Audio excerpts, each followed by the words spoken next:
Hello everyone! Ayan, kumusta po sa inyong lahat? And for today's video ay magluto naman tayo nitong ating ginisang repolyo with pork. So tara na guys at samahan niyo po ako magluto and enjoy watching po.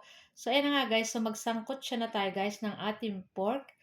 Ayan, so masarap po yung medyo may konting taba-taba pag mga ganito pong ginisa.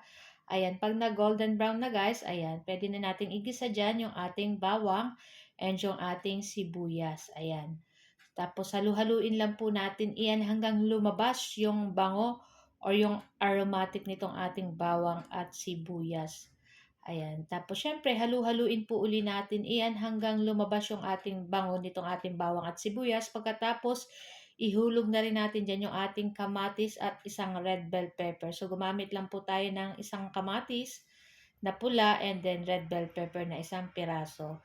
And after po niyan, maglagay tayo ng oyster sauce para sa pampalasa. Maglagay din tayo ng konting liquid seasoning, 1/2 pork cube, at maglagay po tayo ng konting sugar. Ayan. Tapos, halu-haluin po uli natin iyan. Ayan. So, after po niyan, ay ilalagay na rin natin dyan yung ating repolyo na in-slice po natin ng medyo tama lang yung laki. Ayan. Panggisa lang po. Oh. Tapos, ayan na nga guys. So, lutuin lang natin ng ilang minuto. And then, after ng ilang minuto, ay ayan na nga guys. So, naluto na yung ating kamatis dyan at yung ating red bell pepper na ngamoy na. So, ilagay na po natin dyan yung ating repolyo. Ayan, super yummy nito guys.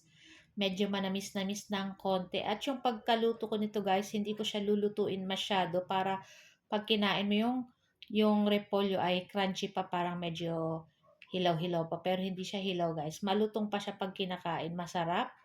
Kaya itry nyo po yung ganitong luto. Pangit po pag masyadong overcook yung gulay. Pero nasa sa inyo pa rin naman po kung ano yung gusto ninyo. Ayan. Para sa akin, nasasarapan po ako pag half cook lang yung gulay. Kasi pag kinakain po, ano pa, malutong-lutong pa. Saka masarap po talaga. Ayan.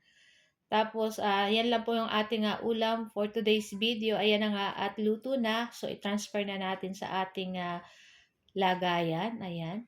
Tapos, naglagay din pala ako dyan ng konting tubig guys para may konting sabaw. Pero konti lang. Ayan. So, tamang-tama lang yung ating sabaw. Kasi ang repolyo po ay nagtutubig pa naman po yan. So, guys, ayan. Ito lang po ang ating video today. At sana po ay nag-enjoy kayo.